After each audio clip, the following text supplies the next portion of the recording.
शिंदेंच्या शिवसेनेसोबत काही संबंध बिघडल्यानंतर भाजपचे प्रदेशाध्यक्ष रवींद्र चव्हाणांनी समझोत्यासाठी पुढाकार घेतला। फडणवीसांबरोबर शिंदेंशी चर्चा करणार असं रवींद्र चव्हाण यांनी म्हटलेलं आहे, तर निलेश राणे मात्र त्यासाठी तयार दिसत नाहीयेत। पाहूयात एक रिपोर्ट।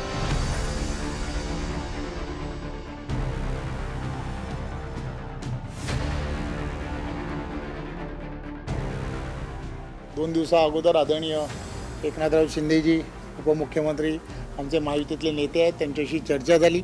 मी कशाला तक्रार मागे घेऊ, तक्रारी मागे घेणार नाही। त्या प्रसंगाला जे मला योग्य वाटलं ते मी केलं। निवडणुकांना निवडणुकीसारखं घेतलं पाहिजे आणि निवडणुका संपल्यानंतर सर्व विसरलं पाहिजे।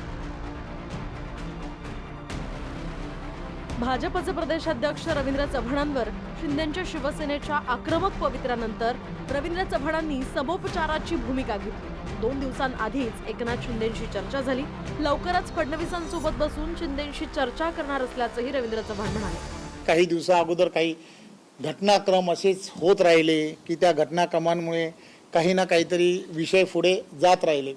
कालच या संदर्भामध्ये 2 दिवसा अगोदर आदरणीय एकनाथराव शिंदेजी उपमुख्यमंत्री आमचे महायुतीतले नेते आहेत, त्यांच्याशी चर्चा झाली आणि त्यांनी या संदर्भामध्ये विषय जे आहेत ते विषय आपण अधिक वाढवू नयेत असं ज्यावेळेला सांगितलं, त्यावेळेला मी त्यांना म्हटलं की आपण काय करावं ते लवकरच आम्ही सर्वजण, देवेंद्रजी, मी आणि ते आम्ही सर्वजण बसणार आहोत। त्यामुळे त्यांनी असं मला सांगितलं की जे घडलं आहे त्यापैकी काही गोष्टींवरती आपण पडदा टाकला पाहिजे।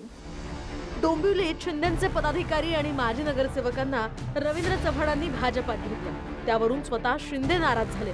एकमेकांचे नेते फोडायचे नाही असं ठरल्यावरही 1 दिवसाआधीच कल्याण ग्रामीणचे उपतालुका प्रमुख विकास देसले तसंच शिंदेंच्या सेनेचे नेते सदानंद थरवळ यांचे पुत्र अभिजित थरवळ यांनाही भाजपनं प्रवेश दिला। त्यामुळे शिंदेंच्या शिवसेनेनं रवींद्र चव्हाण युतीत फूट पाडण्याचं काम करत असल्याची टीका केली, तर मंत्री शिरसाटांनी सुद्धा भाजपला त्याच पद्धतीनं उत्तर देण्याचा इशारा दिला। देवेंद्र फडणवीस साहेबांचं ऐकायचं नसेल तर तो तुमच्या पक्षाचा अंतर्गत प्रश्न आहे, आम्ही त्याच्यावर काही बोलणार नाही। परंतु निश्चित एवढंच सांगतो की आमच्या कार्यकर्त्याला जर डिस्टर्ब करायचा प्रयत्न केला तर त्यामुळं मग आम्हालाही त्याच पद्धतीने उत्तर द्यावं लागेल। शिवसेना आणि भारतीय जनता पक्षामध्ये फूट पाडण्याचं काम सन्माननीय रवींद्र चव्हाण साहेब का करतायत? दुसऱ्या फळीतले आमचे उमेदवार पळवायचे, विविध आमिष दाखवायची। तर इकडे शिंदेंचे आमदार निलेश राणे नगरपालिकेच्या मतदानानंतर सुद्धा आक्रमक आहेत। रवींद्र चव्हाणांवर पैसे वाटपाचा आरोप करत निलेश राणेंनी भाजपच्याच कार्यकर्त्याच्या घरी धाड टाकली होती। मात्र निवडणुका संपल्यावर सगळं विसरलं पाहिजे असं रवींद्र चव्हाण म्हणाले, पण आपण आपली तक्रार मागे घेणार नाही असं म्हणत फडणवीसांना भेटणार असंही निलेश राणेंनी म्हटलंय। निवडणुका असतात, निवडणुकांना निवडणुकीसारखं घेतलं पाहिजे आणि निवडणुका संपल्यानंतर सर्व विसरलं पाहिजे। की मी चव्हाण साहेबांना भेटणार, मी सन्माननीय फडणवीस साहेबांना भेटणार, हे माझं कुटुंब आहे। माझ्या नजरेसमोर जे घडेल ते मी बोलतच राहणार, तक्रारी मागे घेणार नाही। त्या प्रसंगाला जे मला योग्य वाटलं ते मी केलं। अच्छा, मी जर तक्रार मागे घेतली, ज्यांच्यासाठी मी तक्रार केली त्यांच्यावर अन्याय होणार नाही का? मी कशाला तक्रार मागे घेऊ? अच्छा, मला कोणी बीजेपीतून तक्रार मागे घ्या असं पण कोणी सांगितलेलं नाही। जे मी केलं ते 100% छाती ठोकपणे केलं, माघार घ्यायचा काही संबंध नाही। अच्छा, मला कोणी सांगितलंही नाही, उलटा असंही सांगितलं कदाचित निलेशने केलं असेल तर योग्यच केलं असेल, कारण का तो काही चुकीचं करणार नाही असं काही ठिकाणी बोललं गेलं बीजेपीमध्ये। नगरपालिकांच्या प्रचारात युतीवरूनच 2 तारखेपर्यंतचा अल्टिमेटम देण्यापर्यंत भाषा पोहोचली, पण आता विसरलं पाहिजे असं म्हणत रवींद्र चव्हाणांनी समोपचाराची भूमिका घेतली।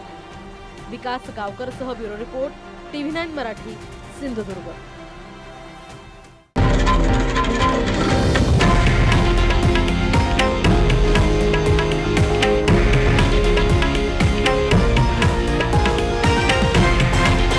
हे आहे देशातील नंबर 1 न्यूज नेटवर्क आणि आपण पाहत आहात TV9 मराठी, एकमेव।